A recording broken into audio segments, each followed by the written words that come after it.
Hey guys, we're back. We're so back. Hey guys, welcome back to my YouTube channel. My name is Vincent, and if you don't know me, then now you do. Today, we are back to rank your most embarrassing moments, part 2. And you might be wondering to yourself, what was this prompted by? The fact that I fell in public and somebody laughed. And I am in my pajamas just like last time, and I don't know, maybe like the vibe of this video is literally just nighttime. Is it slightly giving like get cozy so we can like read these together? I don't know, maybe that's the vibe. But yeah, today we are going to be ranking your most embarrassing moments, maybe so I can feel a bit better about what happened to me earlier. Now for this little tier list that we have today, at the very bottom we have dust yourself off and stand up, don't worry. Sometimes it's not even that bad. Like you just need to and move on with it. And then we have oh. And for that one it's kind of just like I really don't know what else to say but oh. And just above that we have glad I'm not you. I'm just glad I'm not you. Like if that was me, like we would have some problems. And up next we have this is so humiliating. It's just humiliating. It's just humiliating. And on the S tier we have no one's leaving this room alive. Nobody can leave. No, no, no, no, no, no. So grab a blanket, get in your bed, and let's read these embarrassing moments. So this one time I thought I was alone in a classroom. This was back in high school. So I literally took out the most gut-wrenching, toe-curling wedgie as I was standing by the door. Only to find out that my physics teacher, male, was actually standing by the room door, behind me. I still haven't recovered. Getting caught by your teachers doing something like embarrassing, I feel like that has to happen to everyone, you know? Oh my gosh, cause imagine, sorry, I was thinking about it. Imagine you walking up. As much as I would love to say, just dust yourself off and stand up, I wouldn't be able to. So I'm going to slot this one in, oh. I accidentally kissed my boyfriend's twin brother on the lips. What? Initiating tongue. His twin pulled away immediately. I still thought it was my boyfriend, so I just got really mad at him until my actual boyfriend walked in the room while I was yelling at his twin because he wouldn't give me a kiss while he tried really hard to explain the situation. It haunts me every single night. I can't even look at my boyfriend without thinking about the time I kissed his twin. Please help. Ugh.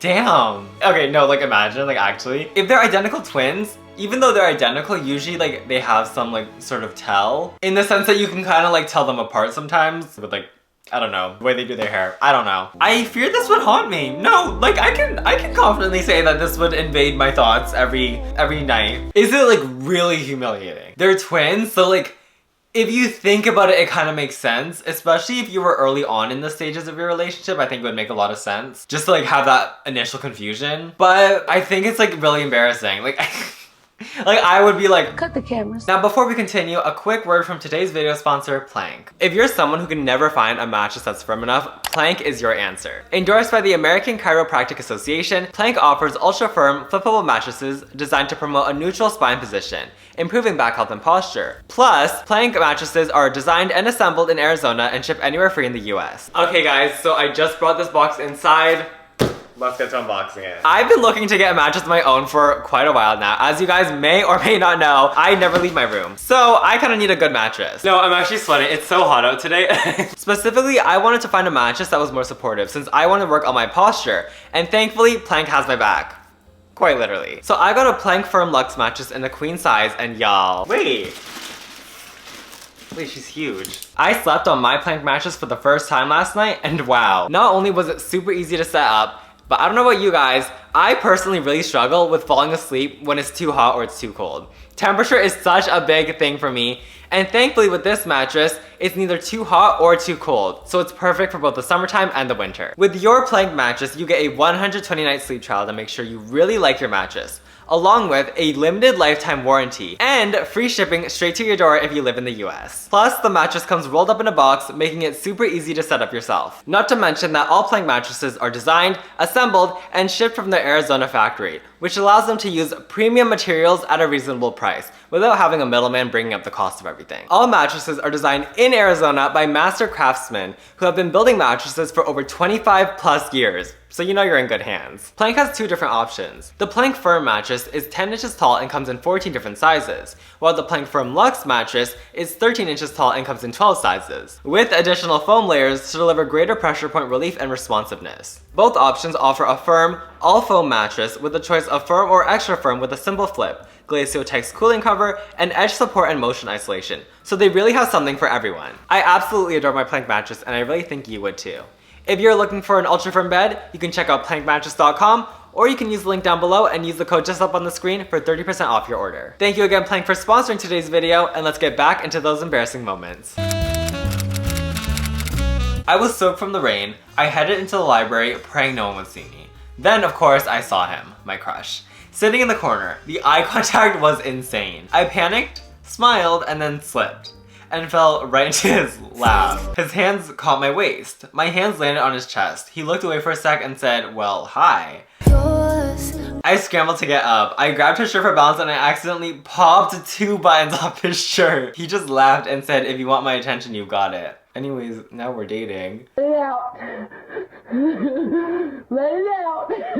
I hate when people succeed. No. Hands caught my waist. Like, it's just like something you laugh about when you're like older. Whatever. Literally whatever. I'm gonna put it in O out of spite. Sorry. No, I'm kidding. I think I'll put in dust yourself off and stand up because like, also that ends well. And like, that's cute.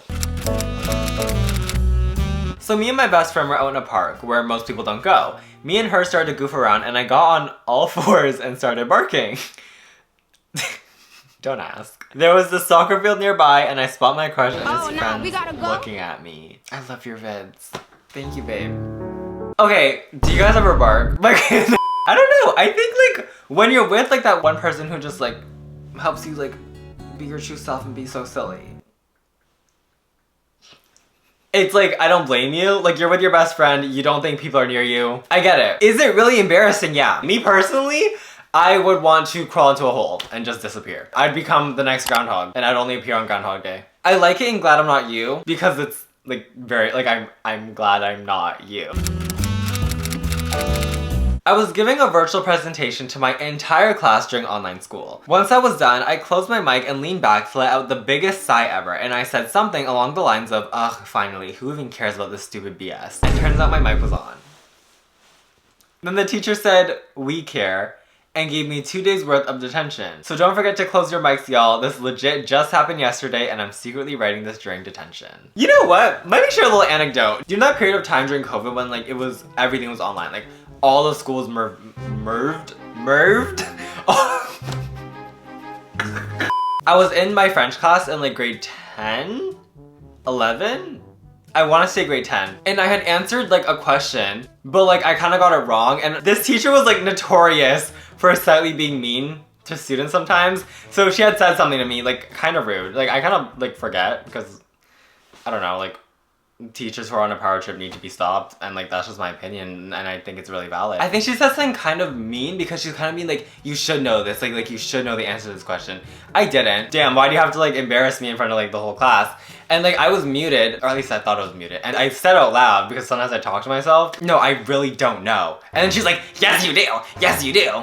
This is all in French, by the way, and I said, damn, like okay, like I get it. Anyways, yeah, I completely sympathize with this.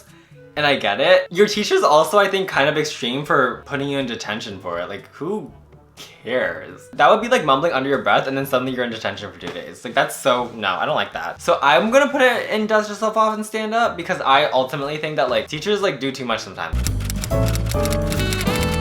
Okay, so one time I had this down bad crush on a boy. I was a little, delulu, I guess. And well, I used to drive by his house sometimes.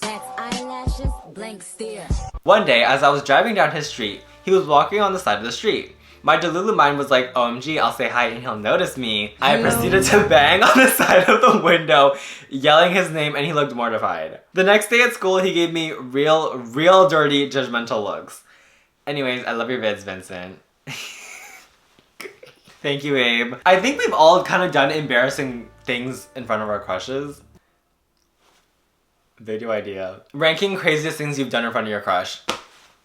Who wants to see that? That's actually funny. But yeah, like I was saying, I think we've all done something like either down bad, embarrassing in front of a crush at one point in our lives. Like it's kind of just like what has to happen for you to develop and change as a person. I think the fact that you actively decided like, oh, I'm just gonna say hi and they're sort of like, I think that's what's like, oh, no, like you're enthusiastic. We're not gonna like shame enthusiasm here. We actually like, I think we should be promoting. We should be encouraging enthusiasm. I'm gonna put in the,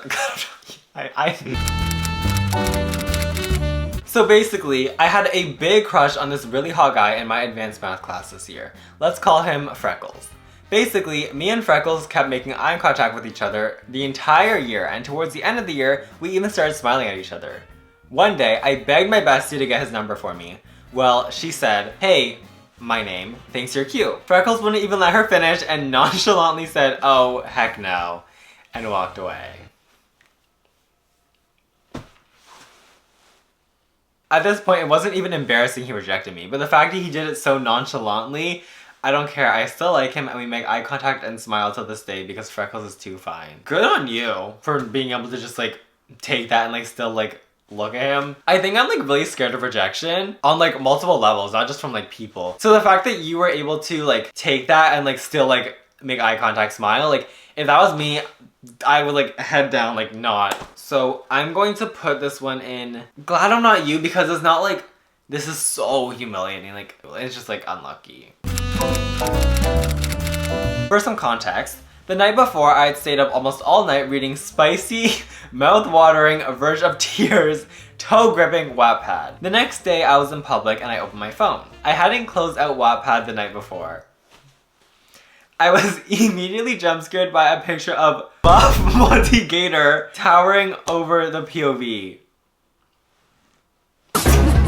I turned my phone off so fast, but I think some people still saw it. Monty Gator! Five Nights at Freddy's? Well, do we get it? If you guys don't know who Monty Gator is a robot. I said this in my last embarrassing moments video, and I'm gonna reiterate it again. One of my biggest fears is looking at something the night prior, whether that be anything, and like people having no context and seeing it or hearing it. I want to like disappear and evaporate. Like no, like I'm no longer here. So I'm gonna put it in This Is So Humiliating. I came out as gay and yapped non-stop of all the Monty Gator again? Wait, why are there two of them? I get it. I get it. No, you have the Wattpad I was reading before when I had my wisdom teeth removed. According to my parents. That's so funny. But I'm also so sorry because like, assuming you came out as gay, like they didn't know prior. I would say that's really humiliating. That's just embarrassing. Back in the trenches of my 2020 to 2021 My Hero Academia phase. I know it's gonna be good when they're talking about a My Hero Academia phase. I was at my strict Christian church camp and the two girls I was friends with were also MHA fans. So basically I was in middle school and we were the only ones in a group of high school Christian boys, and there was some contest the church was doing after the service that had a voice impressions contest. Room? I think we know where this is going. I didn't do it in front of the church, but in front of those high school boys, and let's just say they did not with my DEKU impression. No! No! No! I love a good DEKU impression. I love that for you. I would hate to be you in that situation. So I'm gonna say glad I'm not you. I have a 7-year-old mischievous daughter. So once I was making a PowerPoint for work and she asked me how do I insert pics. So I told her. The next day at work, it was all going really well, but when I'm presenting the PowerPoint, I confidently click to the next slide, only to find a picture of me in a bubble bath with a rubber duck on my head and hands are making a heart. My boss chokes on his water and everyone starts coughing. I explained to them what happened and now they all still tease me for it. I think that's kind of sweet though. But very briefly, putting aside the fact that I think it's like a really cute story, it's in front of a boss. Depending on how close you are with your boss, I think too, could really impact this. The fact that it was like well received and like people were making fun of you and they're like, or like teasing you. I don't think it was that bad, but if it was me, like this is so humiliating. I think I'm gonna put this on This Is So Humiliating because I don't think it's like horrendous because you also have like an explanation behind it and whatnot. Last year was my first year of college. I decided to go to school across the country, so it was completely different than where I was from. I'm from a relatively dry place, so I was grossly unprepared for the heavy rain in the state. When I was walking out of the library during a stormy day, I slipped on the stairs outside and fell down the entire flight of stairs in front of a group of people. Then I had to limp back to my dorm room with a bloody knee for a few minutes ahead of the group of people since they were heading the same way I was. Oh my god, it's not funny. You know what? Like, no one's thinking this from live. Maybe this is like recency bias, but the fact that like I just experienced that and like this was like a worse version of it, and the people who like saw like you walked in front of them for a while, I would cry. I would cry. I would cry. And that's okay. Okay, so random, not random, but I'm a big fan of AOT. Like, it's so peak. But anyway, I think this was like a year or two ago, but we had state testing and the announcements came on talking about y'all need to stand up and do the Pledge of Allegiance or whatever because, you know, America. So anyway, I got up and did the pledge, and I kid you not, why did I accidentally do the AOT salute thing? Because I forgot how to do the American pledge thing for a split moment. Like, I don't think that many people noticed, but it was even more embarrassing because I don't even think all the class did the pledge, so it was just me and like 3 other people. I just want to see it now. I just want to see it. AOT salute. No, I'm not laughing. POV, you got like isekai'd into AOT. And wait, that's like a... At least not that many people noticed it, so like you have that going for you. It's a little embarrassing for sure. I think I'll just put this one, God I'm Not You. It is 11:55 p.m. I think it's time for me to go to sleep because I'm finding, it's like hit a point where like I'm starting to find like everything funny. Thank you so much for being here to rank these embarrassing moments with me. You guys want a part 3? I really like these videos. I think they're really cute. I think it's a really good break from the down bad confessions where you like don't know what's about to happen and like literally anything can happen, like the most wild things. It's like cute. But yeah, let me know if you guys want to see a part 3, and I really do hope you guys enjoyed. If you guys did enjoy, please make sure you like, comment, and subscribe. Let me know what you guys thought of this video down below, and I will see you guys in my next video. Bye-bye! Also, can we just talk about how I've been kind of like on top of my posting weekly? Feel free to like be like, Robin, that you're so like hot and cool and like pretty and like small and dainty and like cute and like, you know. Feel free, feel free, feel free. Love you guys. Mwah!